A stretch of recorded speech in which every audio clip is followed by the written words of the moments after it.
Je suis directeur général d'Assosystème pour l'Espagne et le Portugal, en poste depuis 9 ans. Ça fait un total de 24, je suis en Espagne depuis 24 ans maintenant, toujours dans le domaine des logiciels liés à l'ingénierie.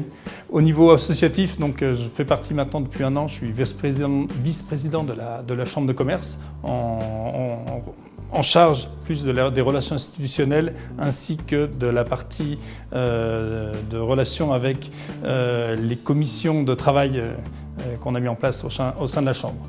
Par ailleurs, donc, ça fait 5-6 ans aussi que je suis conseiller du commerce extérieur de la France, ainsi que conseiller de l'association Mujeres Avenir, une association qui se bat pour que la femme soit à sa place dans la société et dans le monde professionnel.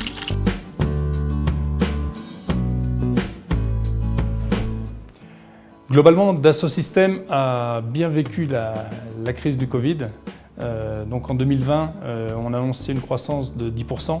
Au premier trimestre 2021, on a répété ce même taux de croissance de 10%. Croissance qui s'appuie grâce surtout aux investissements qui ont été faits et à la stratégie dans le monde de la santé et des sciences de la vie. Il y a un rachat d'une société américaine en octobre 2019 qui s'appelle Medidata, qui gère des données dans les phases de tests cliniques des vaccins notamment, avec on a travaillé pour Moderna entre autres, Pfizer, pour gérer toutes ces données cliniques et valider au plus tôt les vaccins. Donc ça, c'est un moteur de croissance. Dans d'autres domaines, c'était un peu plus compliqué. Tout le monde imagine que le domaine automobile ou aéronautique ont souffert beaucoup plus. Cependant, il y a des tendances très favorables. C'est des secteurs qui doivent se transformer.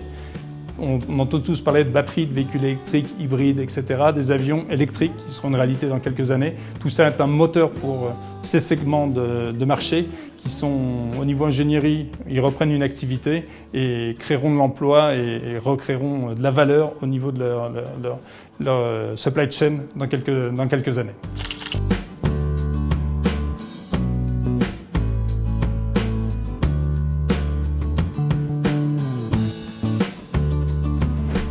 En 2021, donc, la France est invitée d'honneur du 4e congrès d'industrie connectée 4.0. L'édition précédente, en 2019, c'était la Corée qui était invitée.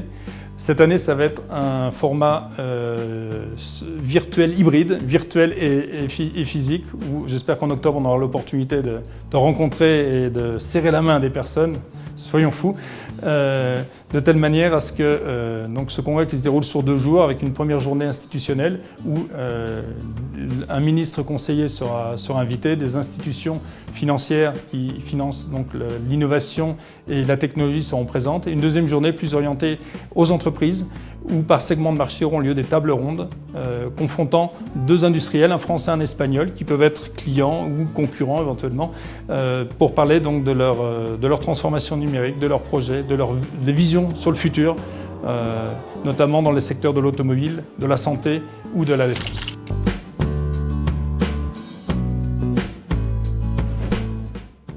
Au sein de la Chambre de commerce franco-espagnole, j'anime concrètement la commission Industrie 4.0 qui consiste à réunir un certain nombre d'entreprises avec un intérêt particulier dans ce domaine-là, transformation numérique liée aux données, liée à la digitalisation des process dans l'industrie, au sens large du terme, couvrant beaucoup de domaines.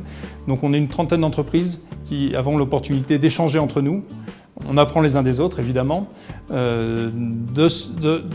d'ouvrir des opportunités de faire du business et de partager son expérience. Souvent les 3 domaines dans lesquels on participe.